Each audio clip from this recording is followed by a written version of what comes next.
Hello, bienvenue. Je suis en direct sur Facebook et Instagram. Et puis, à partir de maintenant, je mets aussi les vidéos en rediffusion sur ma chaîne YouTube. Comme ça, c'est dit. Et j'ai envie de parler aujourd'hui de créer un pont cœur-cerveau. Ou pourquoi c'est important de réussir à créer ce pont-là. Parce que déjà, c'est quoi les effets en fait quand on est que dans notre tête? Parce que le problème, c'est pas qu'on est trop dans notre cœur, non. Tu sais, c'est qu'on est tellement, euh, on passe tellement de temps emprisonné dans notre tête. Puis notre tête, c'est quoi? Tu sais, c'est toutes nos croyances, c'est toutes nos peurs, euh, puis qui sont basées sur le passé, sur ce qu'on a vécu quand on était enfant là, jusqu'à maintenant. Donc c'est toutes des croyances du passé et puis qui anticipent aussi sur le futur, tu sais, puis qui projettent des peurs. Donc on est tout sauf dans l'instant présent.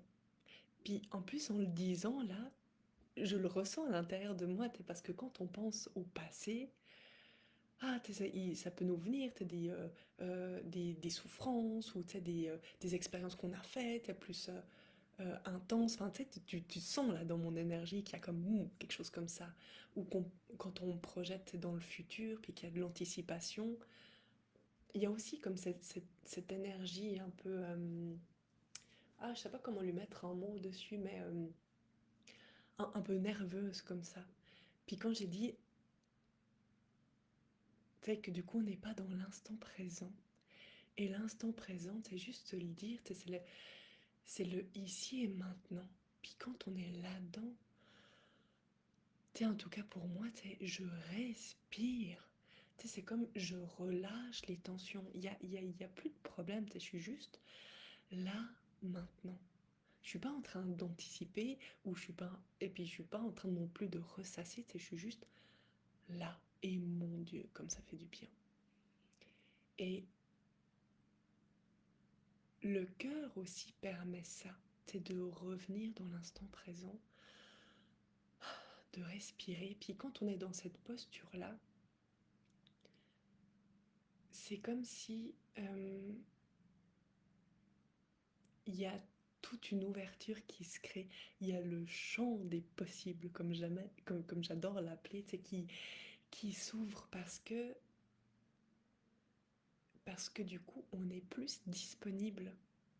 Versus quand on est dans notre tête, quand on est dans des schémas là, on est là-dedans, blablabla, tu sais, ça va vite, tu sais, c'est dense, c'est intense, puis il n'y a pas d'espace, tu sais. Et combien de fois c'était arrivé, tu sais, de sentir là, tu sais, que t'as un trop plein, puis c'est drainant, moi je le sens, tu sais, des fois, tu sais, j'ai comme la tête grosse comme, je vais dire donc grosse comme une patate, mais une patate c'est pas gros, tu sais. Gros, tu sais, dense, et puis, tu sais, de plus en pouvoir, puis je le sens, tu sais, physiquement là. Ben oui, c'est parce qu'il y a un trop plein. Il y a une image que j'aime beaucoup, tu sais, c'est comme le mental là, c'est comme un hamster dans sa roue. Tu sais, le hamster qui va à fond, ta ta ta ta ta ta ta, puis il tourne, il tourne, il tourne, il tourne, mais tu sais, c'est épuisant là. Ah, on a besoin de redescendre, puis de respirer. Puis ça, c'est une des conséquences positives de créer un pont entre le cerveau et le cœur. Parce que le cerveau aussi, il est toujours dans le jugement, dans l'accusation, dans l'analyse. Parce que derrière son analyse, il range tout dans des cases. Puis les cases, c'est toujours c'est bien ou c'est mal. C'est noir ou c'est blanc. Mais quand on redescend dans le cœur, on s'aperçoit que c'est beaucoup plus vaste que ça. Puis on s'aperçoit aussi qu'on est tout ça, qu'on est autant noir, qu'on est blanc. Et du coup, on enlève le sentiment de jugement, l'accusation. Il y a quelque chose qui vient connecter de beaucoup plus grand. C'est parce que justement, on n'est plus dans le jugement. On n'est plus en train de vouloir performer, montrer à quel point on est parfait. Non, tu sais, on se rappelle à quel point on est humain et qu'on est là sur la vie pour expérimenter et non pour performer. Puis tu le ressens là dans l'énergie, dans la vibe, c'est différent. Tu sais, quand je te parle de performance ou quand je te parle d'expérimentation, ça part pas de la même place. Tu sais.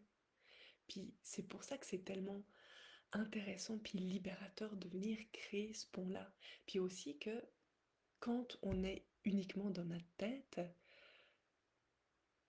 ben on voit les situations, on voit nos relations que par le biais cognitif qui nous est propre, tu sais, que à travers nos filtres qui sont à travers nos peurs, à travers nos croyances, à travers nos systèmes de pensée, là, mais ça reste des filtres. Est-ce que c'est vraiment une réalité? Tu sais, et c'est là qu'on voit que, ben oui, tu sais, chacun a sa réalité parce que chacun a ses propres filtres.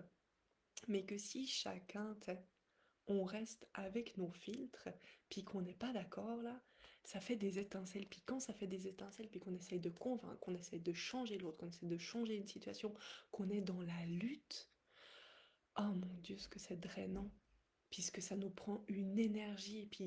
Puis je le sais parce que je l'ai expérimenté pendant des années, puis je l'expérimente encore, je me vois encore, tu sais, en train d'essayer de changer l'autre, tu sais, euh, quel que soit l'autre, tu sais, que ce soit un conjoint, un enfant, un voisin, tu sais, ou que sais-je, tu sais, ou une situation aussi, tu sais, qui est un peu plus piquante, mais du moment qu'on essaye de le changer, c'est qu'on est dans la lutte. Parce qu'on n'accepte pas ce qui est, puis on est dans la lutte. Pourquoi? Parce qu'il y a une partie de nous, de notre mental, t'sais, qui est en désaccord parce que ça rentre pas dans notre système de valeurs, ça rentre pas dans nos cases, c'est bien. T'sais. Forcément, ça rentre dans nos cases, à ne pas faire, c'est mal, c'est pas correct. Et du coup, ça rentre en confrontation avec nos croyances et puis là, ça vient nous chercher parce qu'on se dit, c'est tout ce qui rentre pas dans nos croyances, dans notre système de valeurs, ça veut dire que c'est mal. Et moi, j'ai à cœur de rester quelqu'un de bien parce que comme ça m'assure d'être aimé, puis de rester en lien, et puis de me sentir en sécurité. Ça, c'est l'histoire qu'on se raconte, mais on se la raconte dans le sens, je pose des mots là, mais c'est inconscient, les enjeux, ils sont toujours à l'intérieur de nous.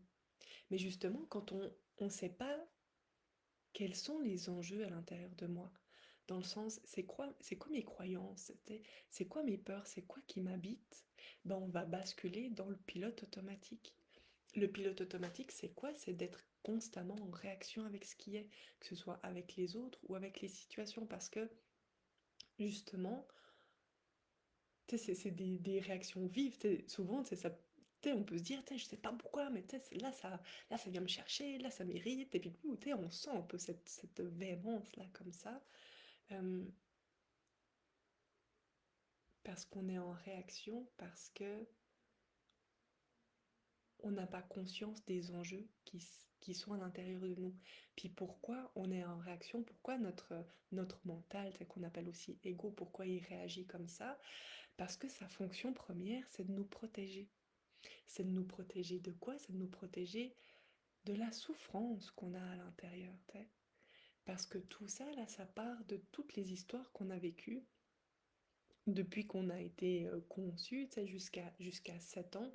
C'est comme là où toute notre histoire, on va dire, euh, c'est, c'est créé, toutes nos souffrances ont été activées. Et puis quand on est enfant, on n'a pas les ressources nécessaires pour s'accompagner à travers ces souffrances-là. Donc bien souvent, elles ont été vécues dans l'isolement. On a été seul, on s'est pas senti accompagné, accepté, aimé dans ce qu'on vivait. Au contraire, souvent, on a été brimé ou contrôlé dans toutes les émotions qu'on peut avoir, dans toutes nos souffrances. Puis du coup, on s'est dit, oh, ça a été tellement souffrant que jamais plus je veux ressentir cette souffrance-là à l'intérieur de moi. Et du coup, je vais m'en protéger. Et puis, je vais développer des comportements puis des attitudes pour jamais retoucher à cette souffrance-là. Puis on est bien d'accord de nouveau, là je pose des mots. Je pose des mots, mais quand tout ça se fait, ça reste inconscient. On n'a pas conscience de tout ce qui se passe à l'intérieur de nous. Pourquoi? Parce qu'on est trop petit. On est trop petit, puis euh, ben, nos parents ou les personnes qui étaient proches de nous quand on était enfant avaient pas ces ressources-là non plus pour nous accompagner là-dedans. Donc ils ont fait du mieux qu'ils pouvaient avec la connaissance qu'ils avaient, ce qui fait que du coup, on s'essaye, euh, on se protège du mieux qu'on peut. C'était ça que je cherchais. On se protège du mieux qu'on peut. Mais tout ça pour dire que l'ego, il vient, son énergie première, c'est pour nous protéger. Puis on développe des comportements, puis des attitudes qui sont censées nous protéger. Mais force est de constater que quand on arrive à l'âge adulte, ou même, même, enfin, fin d'adolescent, jeune adulte, puis ça s'amplifie petit à petit, quand on prend de l'âge, on se rend compte que entre ce qu'on dit, ce qu'on pense, notre façon d'agir, puis nos réels besoins, il y a comme un fossé. Puis nouveau, des fois, encore là, je mets des mots, mais des fois, on sait pas que c'est ça, on sait juste que on se sent tout croche à l'intérieur, puis qu'on est vite irritable, qu'on qu'on se sent coincé ou frustré, il y a comme quelque chose là qui joue pas, ou on s'éteint aussi, on peut être vite fatigué, drainé. Mais il y a vraiment ce côté d'irritabilité qui peut être là, d'irritabilité, ou aussi ça peut être peut-être de l'impuissance, peut-être dans le sens où se sentir dans sa vie comme au pied d'une montagne là, puis de se dire mais j'arriverai jamais en haut, je sais même pas par où commencer, je sais même pas quoi faire, puis ma foi c'est comme ça, puis avoir cette impuissance là. Mais tout ça là, c'est chaque fois qu'on est en réaction parce qu'on n'a pas conscience déjà sûrement de ses véritables besoins, mais aussi des peurs qu'on a puis des croyances qu'il y a derrière. Donc le premier pas pour aller vers une transformation, c'est de mettre de la conscience sur ce qui est. Puis bien souvent, on fait l'inverse. On veut mettre de la transformation, mais en transformant les autres, en transformant la situation. Mais on perd notre énergie parce que ça sert à rien. C'est impossible de changer quelqu'un d'autre ou changer une situation là. Le seul, le seul lieu, on va dire ça comme ça, où on a du pouvoir, c'est sur nous-mêmes. Sur l'extérieur, on a zéro pouvoir. Le seul pouvoir, c'est à l'intérieur, mais ça demande d'oser venir regarder ce qu'il y a à l'intérieur de nous. Ça nous demande de nous poser des questions, de se dire, ok, mais pourquoi je réagis comme ça dans certaines situations? Pourquoi je me sens coincée dans ma vie? Pourquoi je me sens irritée? Qu'est-ce qui se passe à l'intérieur de nous? Puis bien souvent, on le fait pas. Pourquoi? Parce que c'est les réponses qui nous font peur. Les réponses qui nous font peur parce que si on se confronte à notre véritable problématique, là, ça voudra dire que si on veut en changer, ben, il va falloir apprendre à se positionner, puis à s'affirmer. Puis c'est ça qui fait peur parce que on croit que si on ose aller dans la direction qui fait du sens pour nous, si on ose mettre nos limites, si on ose s'affirmer, et ben que là, on va prendre le risque de, de se couper de liens, de prendre le risque de blesser ou d'être rejeté ou d'être rejetant, puis dans le fond, de finir seul ou de se sentir seul. Puis on n'a pas envie de sentir ça, parce que ça nous rappelle les souffrances qu'on a vécues quand on était enfant, avec cette solitude-là. Puis derrière cette solitude, c'est se sentir tellement nul, puis inexistant, puis de se dire, putain, le fin fond, est-ce que je mérite de vivre? Ou il y a comme, il y a comme quelque chose, ça, derrière, C'est, c'est une souffrance qui est liée comme Oui, c'est ça, à ma propre valeur, tu sais, à mon droit d'exister. Est-ce que vraiment, tu sais, je fais une différence? Est-ce que vraiment j'ai le droit d'exister? Puis ces souffrances-là, tu sais, on les a tous, toutes et tous. Mais c'est tellement, bah, qu'elles sont tellement souffrantes qu'on n'a pas envie d'aller les toucher. Mais paradoxalement, pour alléger, guérir une souffrance, on a besoin de venir la libérer. Puis pour la libérer, ben, il y a besoin de venir la toucher. Puis de venir la toucher, ça ne veut pas dire sombrer dedans. Ça veut dire la reconnaître, lui donner le droit d'exister, pouvoir la ressentir dans nos cellules, puis la laisser passer. Parce que quand on était petit et puis qu'on a vécu ces souffrances-là, on s'est fermé. Je le disais, on n'avait pas les moyens pour la traverser, là. Donc on s'est fermé à double tour. Mais rendu à l'âge adulte, là où tous, chacun où on en est, c'est de se dire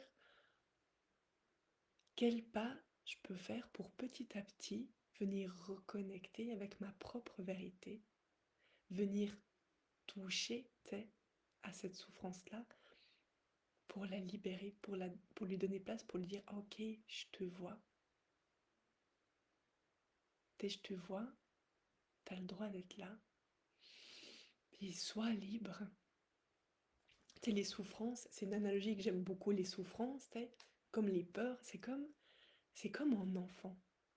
T'sais, je sais pas ici qui c'est qui a des enfants ou pas, mais je sais que de toute façon, on en voit des enfants partout, il n'y a pas besoin d'en avoir pour faire un pont avec ça, mais un enfant, là, quand il demande de l'attention, moi je vais avec ma fille, elle m'appelle maman, maman, maman, maman, maman, elle se lasse pas, hein, jusqu'à que je lui donne de l'attention, puis ça peut aller crescendo au début, avec une voix basse, puis après, toujours plus, puis elle va savoir se manifester. Mais du moment où je lui donne mon attention, puis que je la regarde, puis que je lui dis oui, je t'écoute, il y a quelque chose qui lâche. Parce que l'attention a été, puis je la regarde, je l'écoute, puis tac, après c'est bon, après ça part. T'es Alors que, on pourrait se dire, non, mais je veux pas l'entendre, je veux pas l'écouter, puis peut-être qu'elle va m'oublier. Non, non, non, non, elle va jamais m'oublier. Et puis, et puis, puis de se dire, oh, mais si je lui donne trop d'attention, là, ça elle va m'engloutir tout cru. Mais non, pas du tout. C'est drainant parce qu'on lui donne pas d'attention, puis que ça nous parle tout le temps, tu sais. Mais du moment qu'on la regarde, ça s'apaise. Les souffrances et les peurs, c'est pareil. Du moment qu'on les regarde, elles arrêtent de crier. Puis arrêter de crier, ça veut dire quoi? C'est qu'elles arrêtent de prendre tout notre espace là. Puis surtout, tout notre espace mental parce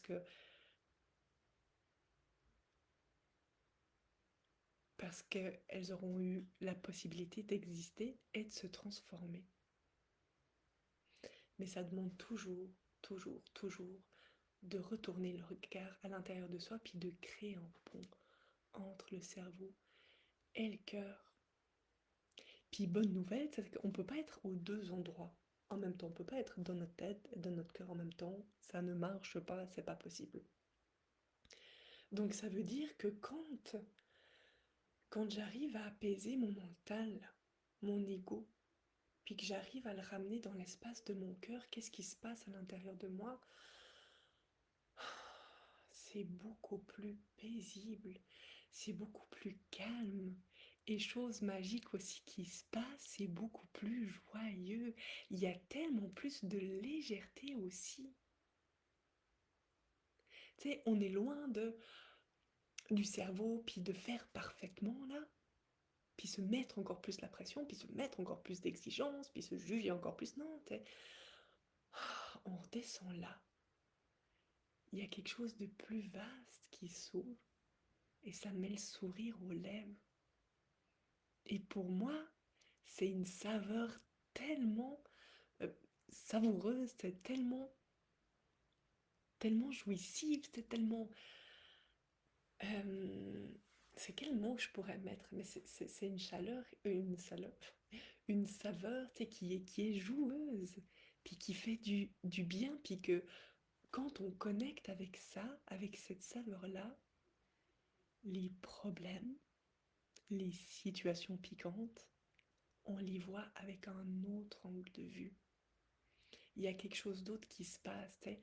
La situation ou la personne en face sont toujours pareilles. Mais notre regard, mon propre regard, a changé et c'est ça qui me permet de transformer. Et ça fait fondamentalement du sens. Et vraiment, pour